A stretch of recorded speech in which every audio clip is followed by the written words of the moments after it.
শ্রেণীর নারী আছে যাদের নামাজ আল্লাহ পাক রব্বুল আলামিন কখনোই কবুল করেন না এবং তাদের কোনো আমল ঊর্ধ্বমুখী হয় না। তাই আজকের ভিডিওতে আমরা সেই নারীদের ভুলগুলো এবং যে ভুলের কারণে তাদের কোনো আমলই ঊর্ধ্বমুখী হয় না, তাদের নামাজ কবুল হয় না, তা নিয়ে আলোচনা করব ইনশাআল্লাহ। কেন সেই নারীদের নামাজ কবুল হয় না বিস্তারিত জানতে ভিডিওটি না টেনে শেষ পর্যন্ত দেখুন। হয়তো আপনার বাসায় সেরকম নারী থাকতে পারে, তাদের সতর্ক করুন যে দুই নারীর নামাজ কবুল হয় না। তাদের মধ্যে এক নম্বর হলো সুগন্ধি ব্যবহার করে বাইরে গমনকারী মহিলা। নবী করিম সাল্লাল্লাহু আলাইহি ওয়াসাল্লাম ইরশাদ করেছেন, সেই মহিলার নামাজ কবুল হয় না যে তার স্বামী ছাড়া অন্য কারো জন্য সেন্ট বা পারফিউম ব্যবহার করে এবং যতক্ষণ না সে নাপাক ব্যক্তির মতো গোসল করে পবিত্র হয় ততক্ষণ তার নামাজ কবুল হবে না। এ হাদিস থেকে বোঝা যায় পরপুরুষের জন্য সুগন্ধি ব্যবহারকারী নারীর নামাজ কবুল হবে না।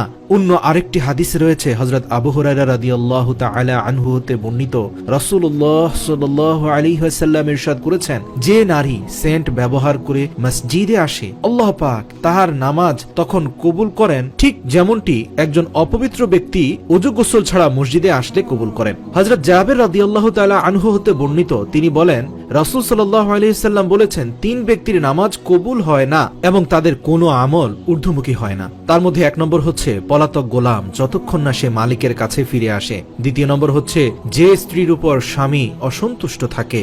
তিন, মাতাল, যতক্ষণ না জ্ঞান ফিরে আসে। এ হাদিস থেকে বোঝা যায় যে স্ত্রীর উপর শরীয়ত সম্পন্ন কারণে স্বামী অসন্তুষ্ট থাকে, এই স্বামীর অসন্তুষ্টি অবস্থায় স্ত্রী নামাজ আদায় করলে সে নামাজ কবুল হয় না। কিছু কিছু আলেমদের মতে এই নামাজ কবুল না হওয়ার অর্থ হলো পরিপূর্ণরূপে কবুল না হওয়া। তবে মহিলাদের জন্য গুড নিউজ হলো, হযরত আনাস রাদিয়াল্লাহু তাআলা আনহু হতে বর্ণিত, তিনি বলেন, রাসূল সাল্লাল্লাহু আলাইহি ওয়াসাল্লাম বলেছেন, কোন নারী যখন 5 ওয়াক্ত নামাজ আদায় করে, রমজান মাসে রোজা রাখে, যৌনাঙ্গের পবিত্রতা রক্ষা করে, স্বামীর নির্দেশ পালন করে, তখন সে জান্নাতের যে দরজা দিয়ে ইচ্ছে প্রবেশ করুক। সুবহানাল্লাহ।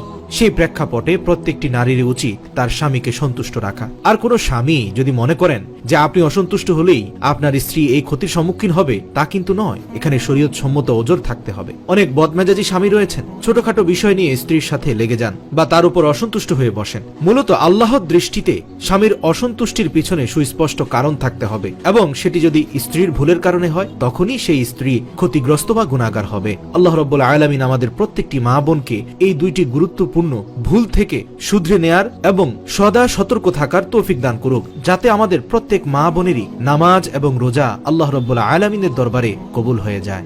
আমিন।